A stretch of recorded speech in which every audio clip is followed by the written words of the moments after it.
ہر چیز کے اثرات ہوتے ہیں، گناہوں کے بھی اثرات ہوتے ہیں۔ گناہوں کی تاثیر یہ ہے کہ انسان کتنی کامیابی سے گناہ کیوں نہ کرے، اس کا دل پریشان رہتا ہے۔ اس کو کوئی پوچھنے والا نہیں، کوئی اسے ٹوکنے والا نہیں، کوئی کہنے والا نہیں، اس کا دل پریشان رہے گا، اس کو سکون نہیں ہوگا۔ یہ گناہ کی تاثیر ہے۔ جہاں گناہ ہوگا وہی دل کا اطمینان ختم ہوگا۔ یہ عجیب بات ہے۔ ہم نے کروڑوں پتی دیکھے جو چاہتے ہیں کھاتے ہیں، جو چاہتے ہیں پیتے ہیں، جہاں چاہتے ہیں سوتے ہیں، من مرضی کی زندگی گزارتے ہیں، مگر ان کے دل پریشان ہوتے ہیں۔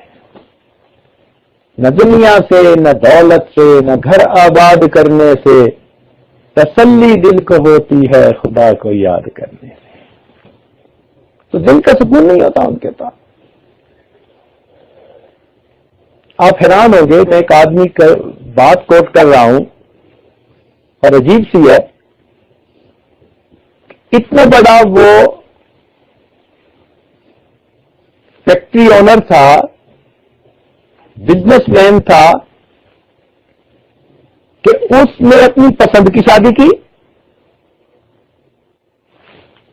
ہمارے ملک میں رہتے ہوئے، اور وہاں پر رہتے ہوئے وہ ہر مہینے اپنی بیوی کو 1 ملین روپیز دیا کرتا تھا۔ اتنے ریسورسز اس کے۔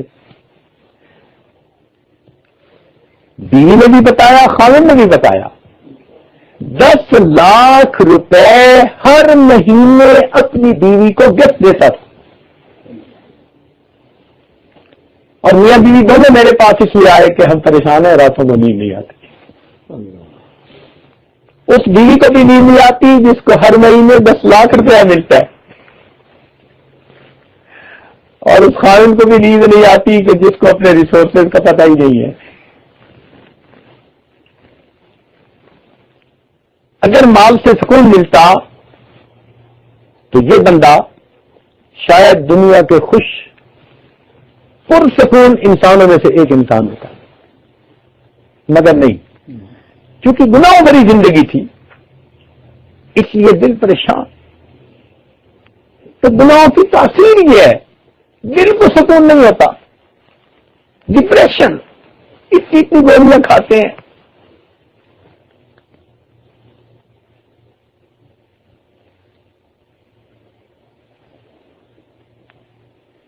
ایک ہی حل ہے دل کے سکون حاصل کرنے کا کہ انسان گناہوں کو چھوڑے اور نیکی پر زندگی گزارے۔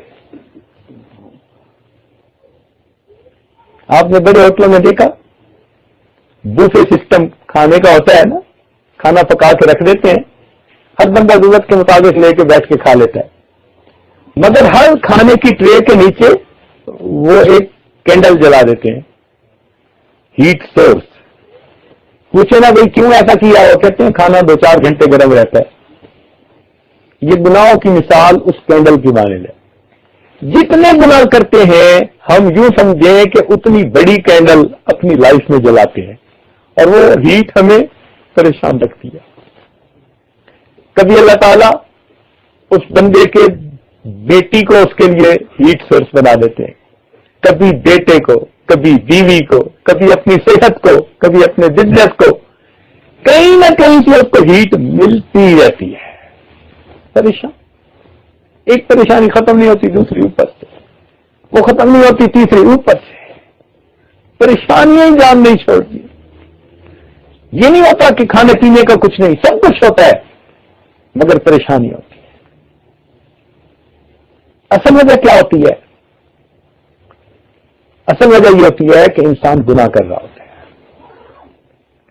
چنانچہ ایک تابعی حضرت فضیل اللہ نے فرمایا کرتے تھے کہ میں نے جب بھی اپنے اللہ کی نافرمانی کی، اس کے بدلے میں یا میری بیوی نے، یا بیٹی نے، یا بیٹوں نے، میرے ماتحتوں نے، یا میرے نوکروں نے، یا میری سواری کے جانوروں میں سے کسی جانور نے ضرور میری نافرمانی کی. یہ دستور ہے. اللہ تعالیٰ کی جو بندہ نافرمانی کرے گا اللہ تعالیٰ اولاد کو نافرمان بنا دے, روتا پھرے گا. وہ جی بچے تو سنتے نہیں, حضرت کچھ پڑھنے کو بتا دیں اولاد افلاطون بن گئی ہے.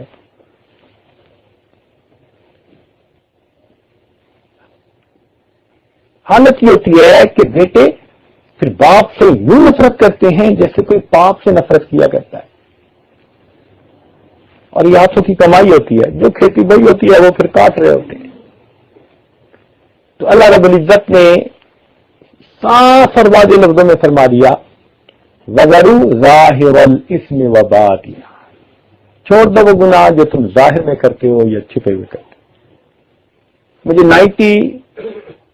90 میں سویڈن میں ایک کورس کرنے کا موقع ملا پروجیکٹ مینجمنٹ کے بارے میں. خیر وہاں رہتے ہوئے ہمیں اس ملک کے بارے میں بڑی معلومات ہوئی. وہ ایک فلاحی ریاست ہے اور امیر ملکوں میں سے ایک ہے. لوگوں کا بجٹ تو ڈیفیشنٹ ہوتا ہے نا, اس ملک کا بجٹ پروفیشنٹ ہوتا ہے. یعنی لوگ سوچتے ہیں پیسہ آئے گا کہاں سے اور وہ سوچتے ہیں پیسہ لگائیں گے کہاں پہ. خرچ تھوڑا آمد زیادہ. لہذا وہاں پر جو بھی بندہ ہوتا ہے اس بندے کو تعلیم مفت دی جاتی ہے. اس کو ہر مہینے یا تو جاب ملے گی, اگر جاب نہیں تو پھر اس کو سوشل سیکورٹی کی طرف سے اتنا ملے گا کہ ٹھاٹ کی زندگی گزار سکے. جس کے پاس گھر نہیں اس کو حکومت کی طرف سے گھر الاٹ کیا جائے گا. بیمار ہوگا جتنا مرضی خرچ ہو حکومت اس کا مفت علاج کروائے گی. تو روٹی, کپڑا, مکان, تینوں مسئلے حل. اس کے بعد انسان کی جنسی ضروریات ہیں. اس ملک کو ہی سیکس فری کنٹری کہا جاتا ہے. پوری زندگی بچے کو کہیں یہی نہیں فارم پہ لکھنا پڑتا کہ اس کا باپ کون ہے. کوئی فارم نہیں پورے ملک میں ایسا کہ باپ کا نام بتانا پڑے. اب بتائیے اس کا مطلب ہے ساری ضروریات پوری ہو گئی. اب وہاں کے لوگوں کو بڑا پرسکون ہونا چاہیے نا. لیکن مزے کی بات بتاؤں کہ اس ملک میں خودکشی کرنے کا ریٹ پوری دنیا میں سب سے زیادہ ہے.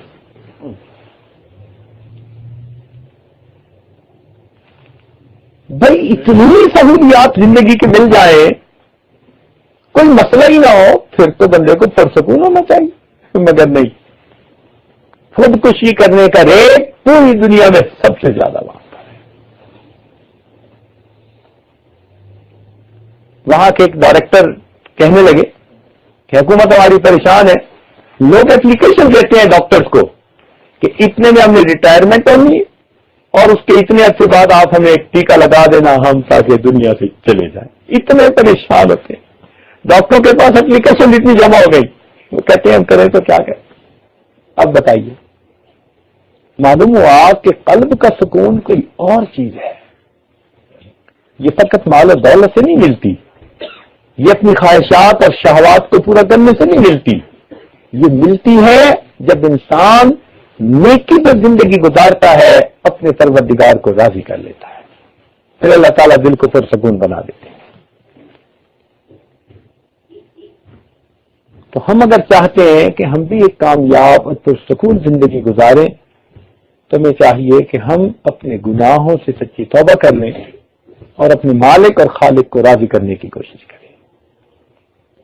قرآن مجید میں ہے یا ایھا الناس انما بغیکم علی انفسکم, اے انسانوں تمہاری بغاوتیں تمہاری اپنی جانوں پر. کیا مطلب؟ جتنی ہم گناہ کرتے ہیں ان کا وبال ہمارے اوپر لوٹ کے آتا, کسی نہ کسی صورت میں ہم اسے فیل کریں نہ کریں.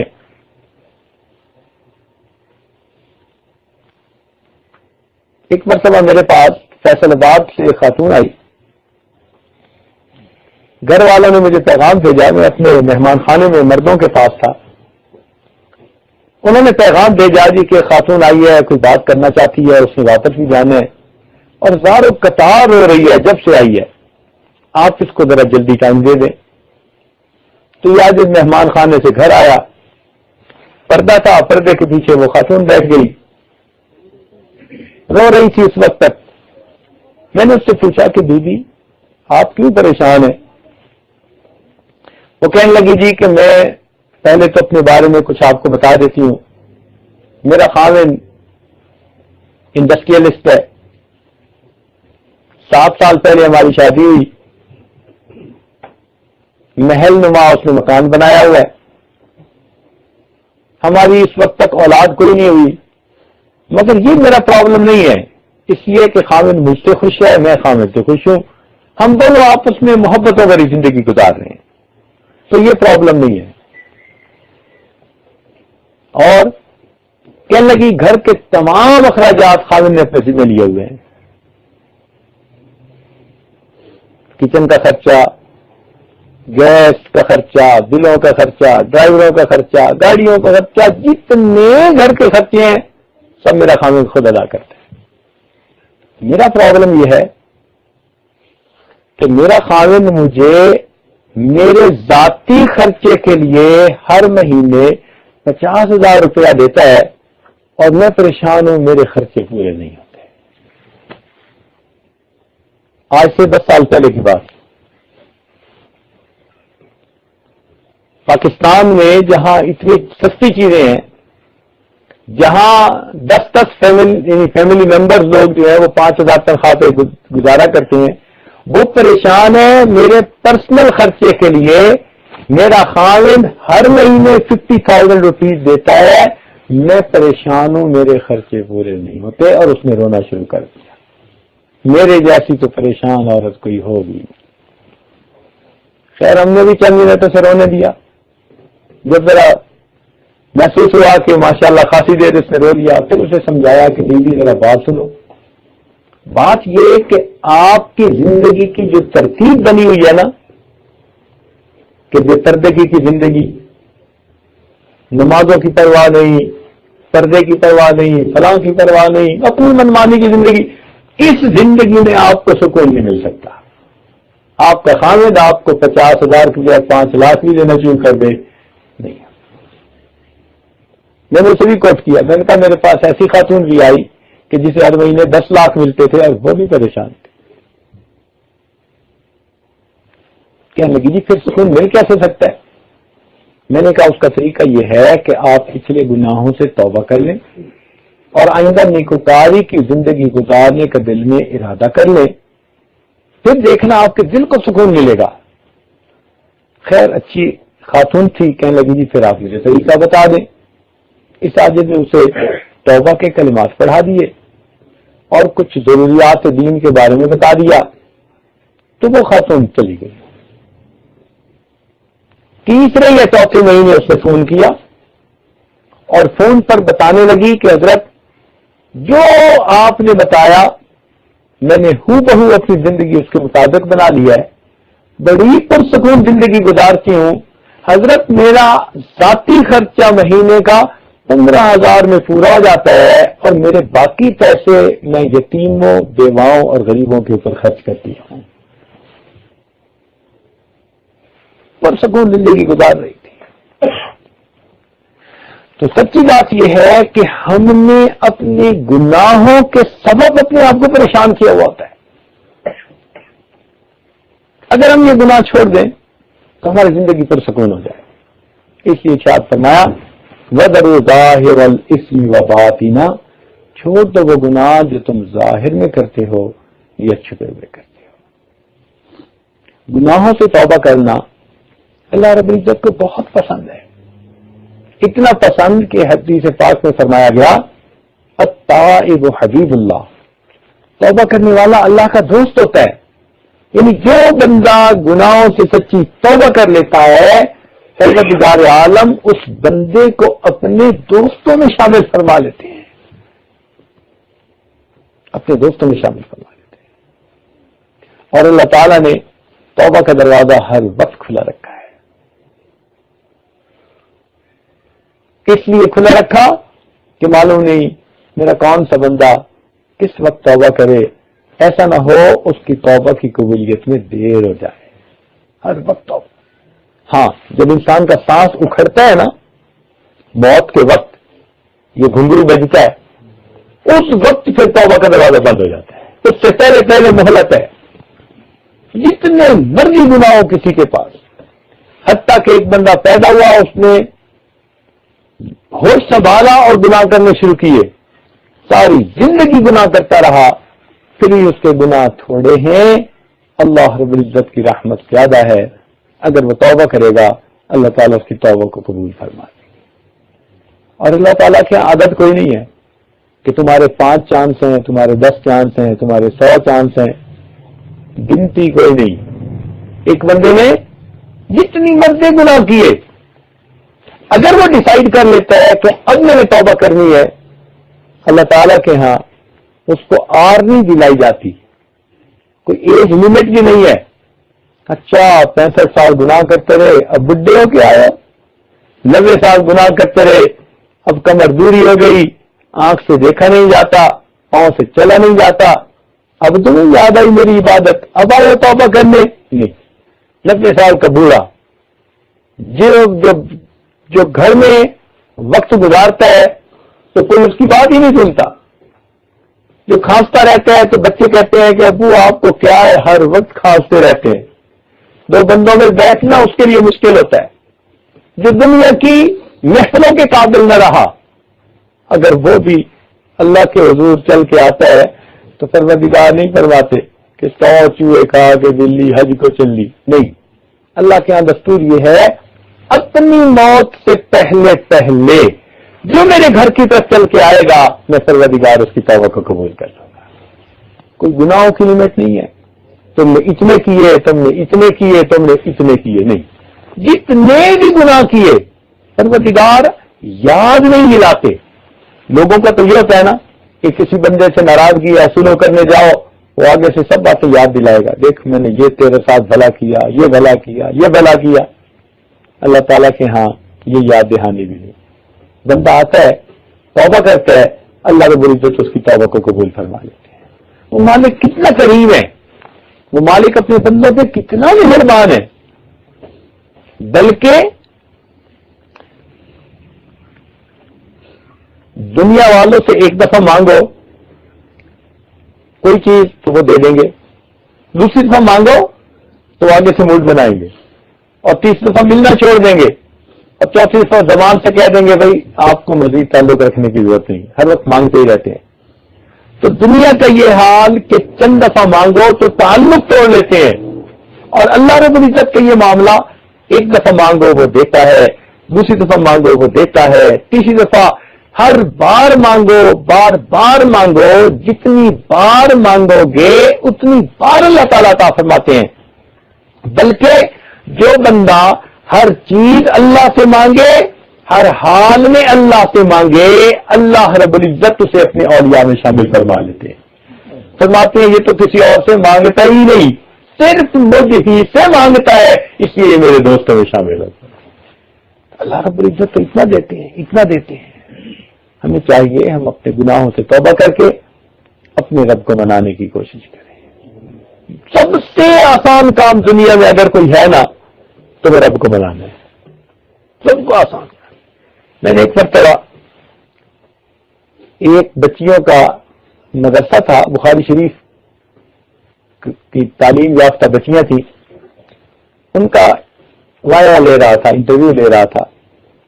میں نے ایک کوشچن ان سے پوچھا کہ یہ بتاؤ کہ دنیا میں کس کو منانا سب سے آسان کام ہے؟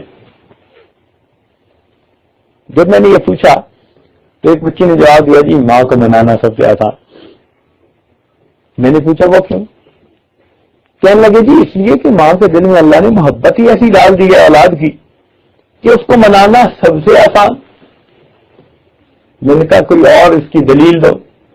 کہنے لگی جی میں گھر میں دیکھتی ہوں میرے بڑے بھائی جان ہیں، کبھی کبھی اگر وہ الٹا سیدھا کوئی کام کر لیتے ہیں تو امی ان کو ڈانٹ ڈپٹ کرتی ہے، سمجھاتی ہے یہ نہیں کرو یہ نہیں کرو، اور بھائی موڈ بنا کے باہر نکل جاتا ہے تو وہی امی جو اس کو ڈانٹ رہی تھی تھوڑی دیر کے بعد مصلے پہ بیٹھی رو رہی ہوتی ہے، دعا مانگ رہی ہوتی ہے، اللہ میں نے بیٹے کو ڈانٹا تو ہے مگر میرا بیٹا کوئی انتہائی قدم نہ اٹھا لے، اللہ خیریت سے واپس آ جائے۔ اب وہ بیٹھی رو رہی ہے، میں کہتی امی رو کیوں رہی ہو؟ کہتی ہے بیٹی ڈانٹا تو اس لیے کہ سمجھانا تھا، مگر میں چاہتی ہوں کہ بیٹا جلدی آ جائے، میں اسے دیکھوں، اور اگر بیٹا رات تک نہیں آتا گھر کے سارے لوگ کھانا کھا لیں گے، امی کھانا نہیں کھائے گی کہ میرا بیٹا اب گھر سے باہر ہے، پتہ نہیں اس نے کھایا یا نہیں، وہ آئے گا تو میں کھانا کھاؤں گی۔ پھر نیند کا وقت ہوتا ہے تو سارے لوگ سو جاتے ہیں، امی نہیں سوتی، کیرٹیں بدلتی رہتی ہے، آنکھیں نیند سے بوجھل ہوتی ہیں، جاگتی رہتی ہے کہ بیٹا آئے گا تو میں اسے کھانا دوں گی، ایسا نہ ہو کہ میرے بیٹے کو دروازے کے باہر انتظار میں کھڑا ہونا پڑے۔ اور بیٹا آتا ہے اور آ کے اپنے کمرے میں گھس جاتا ہے، امی میرے پاس آتی ہے، کہتی ہے بیٹی وہ اپنے کمرے میں چلا گیا، تم ذرا کھانا بنا کے اپنے بھائی کو دو تو صحیح۔ میں کہتی امی اس نے کمرہ بند کر لیا، اب وہ کہاں کھولے گا، اچھا صبح دے دیں گے۔ نہیں بیٹی اس کو بھوک لگی ہوگی، کیسے مجھے نیند آئے گی اگر میرا بیٹا بھوکا ہے؟ تو ماں کا یہ حال کہ کیسے نیند آئے گی اگر اس کو بھوک لگی ہوئی ہوگی۔ اگلے دن صبح امی اگر چڑھتے ہی میرے پاس آتی ہے، اچھا ناشتہ بنا کے بھائی کو دو۔ میں کہتی امی ایک طرف تو آپ اتنی ناراض ہیں اور دوسری طرف کہتی ہے کہ اس کو جلدی کھانا دو۔ بیٹی میں کیا کروں، آخر ماں ہوں نا، تو میرے دل میں بچے کی محبت۔ اچھا امی آپ چاہتی کیا ہے؟ تو ماں کہے گی بس میں یہ چاہتی ہوں کہ تیرا بھائی آ کر میرے سامنے سوری کر لے، ایکسکیوز کر لے، معذرت کر لے، تو بس میں اس کو جو ہے راضی ہو جاؤں گی۔ اب بتائیے کہ جو ماں انتظار میں ہے کہ بچہ آ کے صرف کہہ دے امی مجھ سے غلطی ہوئی، وہ پہلے ہی تیار ہے معاف کرنے کے لیے، تو اس ماں کو منانا کتنا آسان ہے۔ آ کے اتنا ہی کہنا نا امی مجھ سے غلطی ہوئی، وہ پہلے ہی تیار ہے معاف کرنے کے لیے۔ اور میں نے کہا کہ اچھا اگر اتنی ماں ناراض ہے کہ اس کے سوری کرنے پر بھی معاف نہیں کرتی، پھر کہنے لگی جی اگر بھائی آ جائے معافی مانگ لے اور امی پھر بھی معاف نہ کرے، تو اگر بھائی امی کے پاؤں پکڑ لینا تو یہ تو ہو ہی نہیں سکتا امی معاف نہ کرے، اس کی وقت ملٹ ہو جائے گی اور ماں معاف کر دے گی۔ میں نے کہا اچھا اتنی ناراض کہ پھر بھی معاف نہیں کرتی، پھر بتائیں۔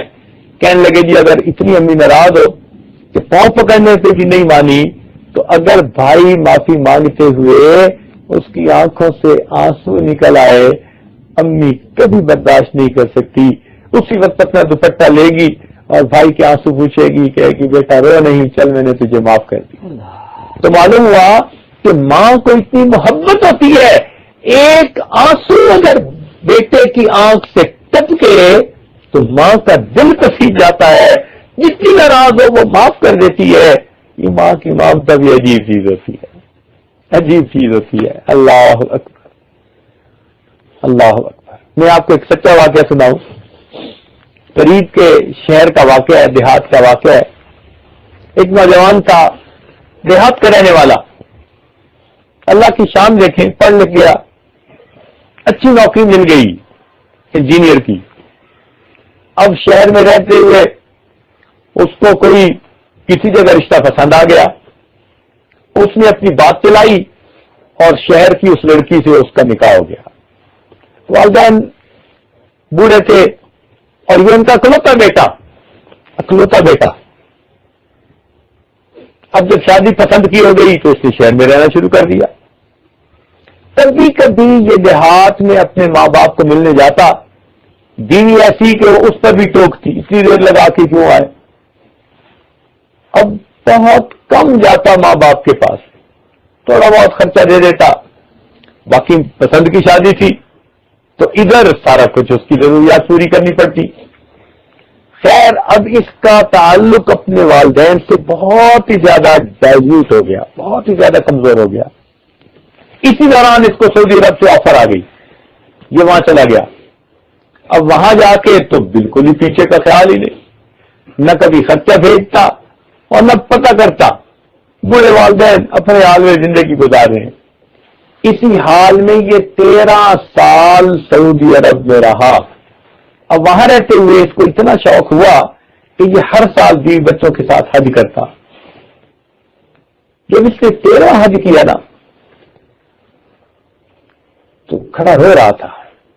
ایک عالم اسے ملے, یہ اس عالم کو بتاتا ہے کہ حضرت میں بہت پریشان ہوں. ان کا کیوں؟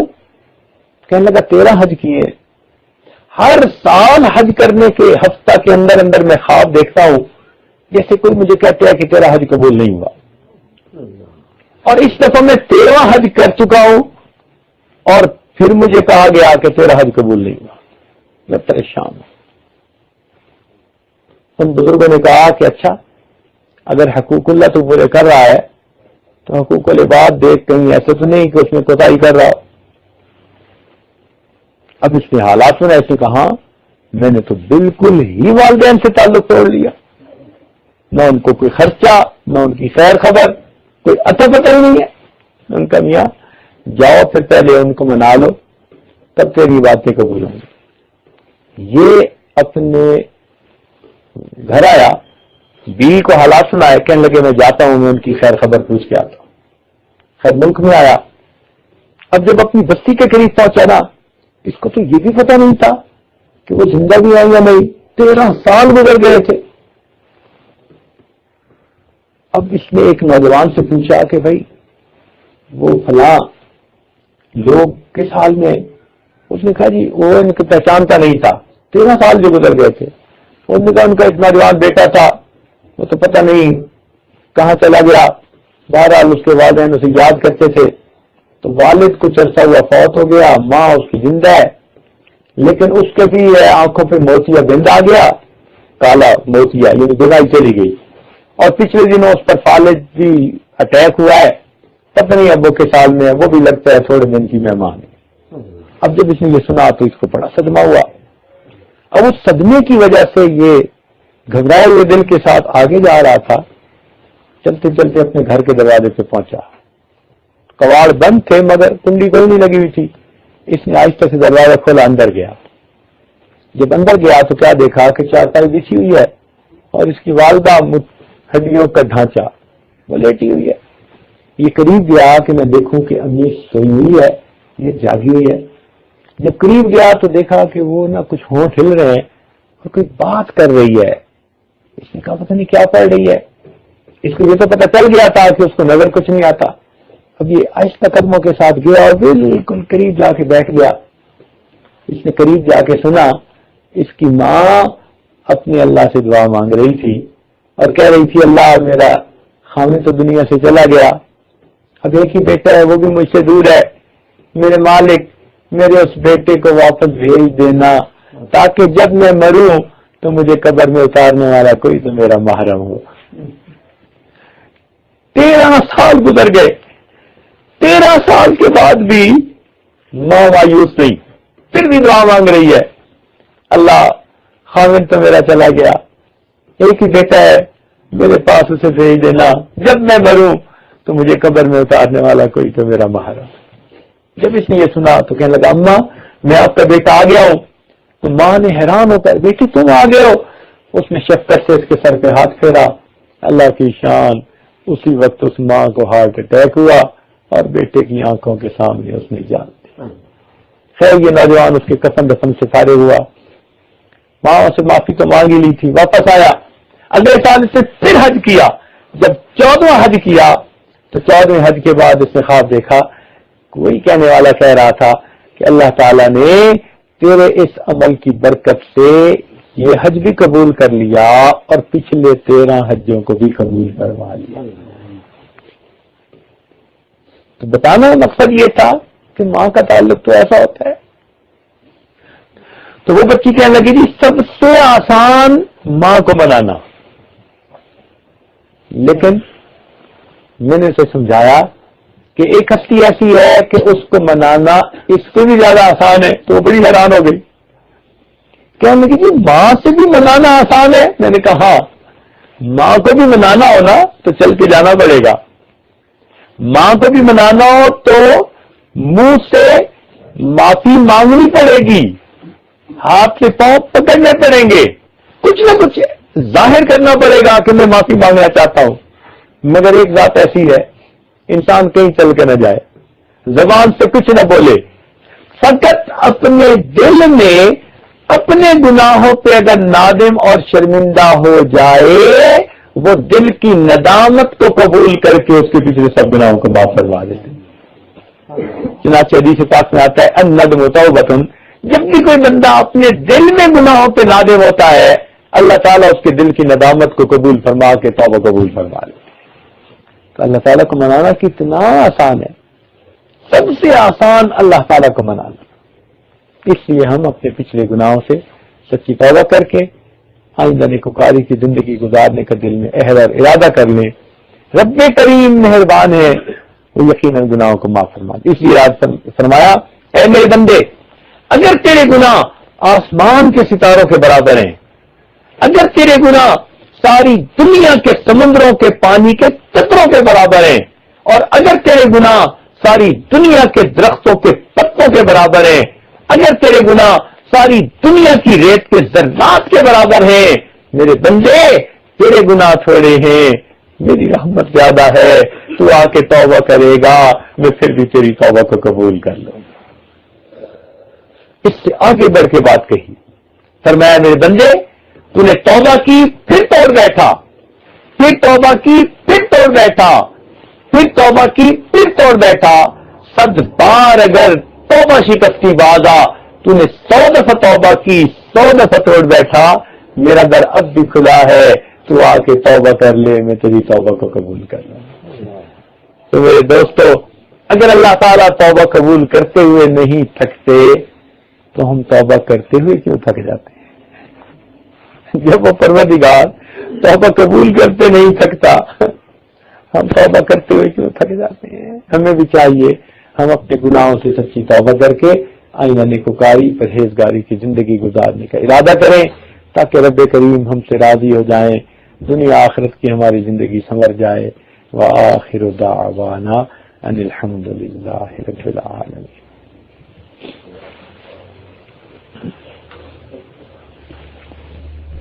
مراقبہ کر لیں گے، اپنے دل میں اللہ کو یاد کر لیں گے، پھر اس کے بعد انشاءاللہ ہم دعا کر لیں گے۔ سب حضرات تھوڑی دیر کے لیے ساری دنیا کو بھول جائیں، اللہ تعالیٰ کی یاد میں ڈوب جائیں، آنکھوں کو بند کر لیں، سر کو جھکا لیں، دنیا اور جو کچھ دنیا میں ہے اس سے ہٹ کٹ کے اللہ تعالیٰ کی یاد میں ڈوب جائیں۔ آنکھوں کو بند کر لیجئے، سر کو جھکا لیجئے، دنیا اور جو کچھ دنیا میں ہے اس سے ہٹ کٹ کے اللہ تعالیٰ کی یاد میں ڈوب جائیے۔ انسان جب اپنے اندر جھانکتا ہے اسے اپنی اصل تصویر نظر آتی ہے۔ اپنے من کے دریچے کو کھولیے، اپنی اصل تصویر کو دیکھیے۔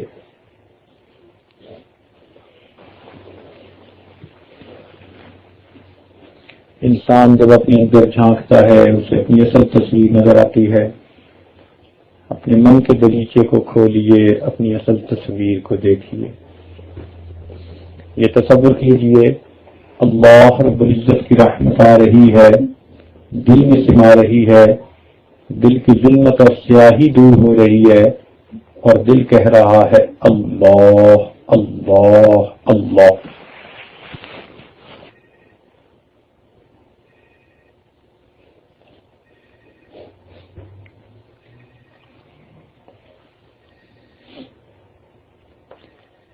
Wash all the guilt away and change my dead heart.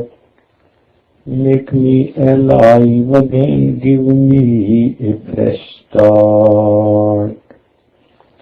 Wash all the guilt away and change my dead heart. Make me alive again, give me a fresh start. So change my heart, please, and wash the filth away. Don't leave me drowning here alone and astray. So change my heart, please, and wash the filth away. Don't leave me drowning here alone and astray. I spent my life running away from you, and now I have nowhere to turn except you. I spent my life running away from you, and now I have nowhere to turn except you. I turn to you and begging you to be saved. I turn to you and begging you to be saved, and chain me into an obedient slave. Wash all the filth away and chain my dead heart. Make me alive again, give me a fresh start. I have been doing all my life what I crave. Shaitan and nafs have always had me enslaved. I have been doing all my life what I crave. Shaitan and nafs have always had me enslaved. I am ashamed that I have broken your rules. Worship my nafs and few ignorant fools. But now I know the path leading me to thee. I bow to you, am asking you to help me. But now I know the path leading me to thee. I bow to you, am asking you to help me. Wash all the filth away and chain my dead heart. Make me alive again, give me a fresh start. Wash all the filth away and chain my dead heart. Make me alive again, give me a fresh start. I wish your name to be engraved in my heart. I wish your name to be engraved in my heart. I will be grateful to you, change this dead heart. I wish your name to be engraved in my heart. I will be grateful to you, change this dead heart. My heart is darkened, so my eyes remain dry. Hypocrisy and hubris won't let me cry. My heart is darkened, so my eyes remain dry. Hypocrisy and hubris won't let me cry. I'm at your door and begging you, let me in. I'm at your door and begging you, let me in. Don't push me back to my hopeless life of sin. I'm at your door and begging you, let me in. Don't push me back to my hopeless life of sin. So change my heart and forgive my sins this day. Don't leave me drowning here alone and astray. Wash all the filth away and chain my dead heart. Make me alive again, give me a fresh start.